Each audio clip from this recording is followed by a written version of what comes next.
Hey, it's Rocky here from SpeakSpanishFaster.com, and in today's video I want to talk to you about how you can prepare for a trip to a Spanish-speaking country.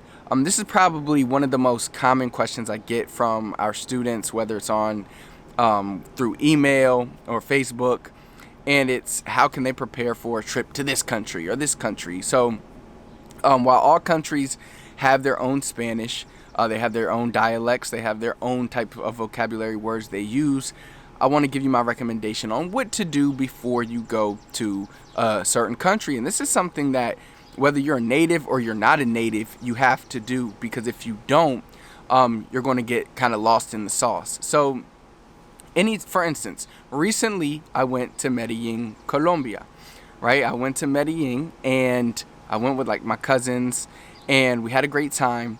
But before I went, I made it a point to not only learn the type of dialect, how they speak Spanish, but also different vocabulary words that they use that I probably don't use, that my family, that my people in Puerto Rico don't use, or I used to live in the Dominican Republic, that Dominicans, Puerto Ricans, Cubans, that people like that don't use, or that Mexicans don't. Like, I had to learn what were the words and the vocabulary they use in Medellin, Colombia. Because if you just assume because you know Spanish that you can understand everybody's Spanish, you're going to struggle. And it's the same thing if you think just because, you don't understand Spanish that it's no need practicing Spanish. You can actually, it's sometimes better when you go to a country, when you dial it in on one country, because you can really dial in your focus on the certain words and dialects you need to learn for that specific country. Now, of course, another thing we have to realize is that each country, within that country, they have their own dialect. So it's similar. So to kind of make sense of all this, if let's say you're a foreigner and you're coming to the United States for the first time, yes, you need to have a basic understanding of English if you want to understand what the people are saying. But not only that, if you go to New York, people talk differently than Atlanta. People in Atlanta talk different than people in LA. And based on where you're going, people talk different. Now, yes, of course, there is the base language that everybody is speaking. And for the most part, if you can speak the language, you can understand what is being said. But there are certain words that people from each different area are going to have that you probably won't know. And the best way to compete with this, or the best way to handle this, is before going to Atlanta, knowing, okay, or before going down south, let's not just, I don't want to single out Atlanta. Let's just say before going down south, you're going to have that southern drawl. You might need to practice hearing that, because if you've only been studying English from England and you go down south in the United States, it will probably be difficult to understand what they're going to say. It's just like when I go to London in English, I can understand everything for the most part, but they have their own words and they say some of the words differently that I might not understand. It's no different with Spanish, only with Spanish, there are many more dialects and there are many more vocabulary words that are being used. So if you're in Puerto Rico, and this is kind of where people mess up, is they think, okay, I'm just going to learn Spanish from this app or whatever, and the app is primarily using Spain Spanish, which I love Spain Spanish. I was just in Madrid and I had to pretty much do what I'm saying I had to do in Medellin. I had to accustom myself to the Spanish that was there before going there. But if you're not going to Spain, then you shouldn't really be focused only on learning Spain Spanish, right? Let's say you're going to a trip in Mexico.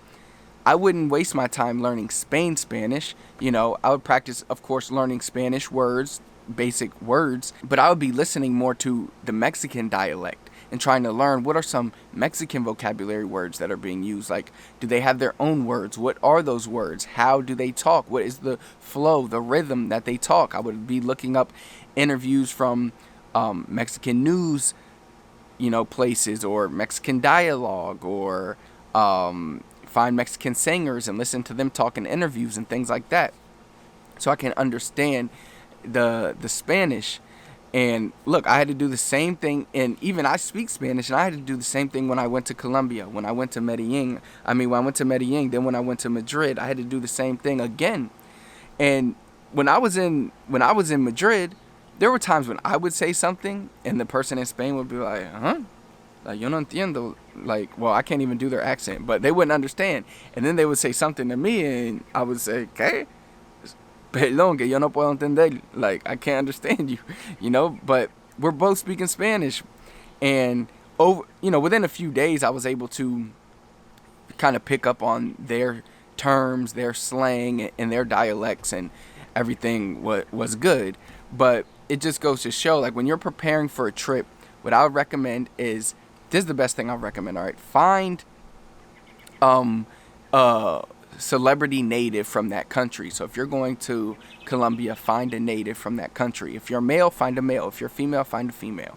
Okay, study that person. Don't just, if they're a singer, don't just listen to their songs. If they're an actor, don't just watch their shows, because those things are scripted. And they're probably scripted to speak more of a perfect Spanish so everybody can understand. Search the interviews. Search if you can find conversations in between them and other people that aren't scripted, where they're really talking their accent, so you can become accustomed to that accent. And then there are tons of resources online that you can use to find, like, if you're going to Puerto Rico, you could search Puerto Rican Spanish, and you'll find a bunch of websites that will tell you all the Puerto Rican vocabulary words. Some of the words I don't even know, like, and they know. And same thing, Dominican Republic. I'm sure they have this for every country. So do this. Do your homework before you go to those places on those vacations or whatever, and you will thank yourself. The main thing, though, is to learn the pronunciation, learn the dialects that they use. That's the most important thing, because if I'm going to say, let's just say, let me think of a word or something that I want to say. Let's just say somebody says, "¿Cómo estás?" Like, how are you doing? Well, you have to know that when you go to Puerto Rico, they might not say "¿Cómo estás?" They might say "¿Cómo tú estás?" Or same like the Dominican Republic, "¿Cómo tú estás?" Like, if you're not accustomed to hearing that, you won't realize that they're just asking, how are you doing? But all you've been practicing is "¿Cómo estás? ¿Cómo estás? ¿Cómo estás?" And then as soon as you get there, "Oh, yeah, ¿cómo tú estás?" And then it's like, huh? I don't know that. You do know that, but you just haven't accustomed yourself to hearing that dialect, that speed, and that combination of the words being put together. So try to do this. I hope this tip really helps you out before you go to a Spanish-speaking country. And yeah, other than that, if you have any questions, let me know. If you want our free loss in translation training, where we help you learn to speak and comprehend Spanish better, click the first link in the comments. It's pinned there. 100% free training. As always, subscribe to our channel, turn on notifications so you never miss another video. Hasta luego.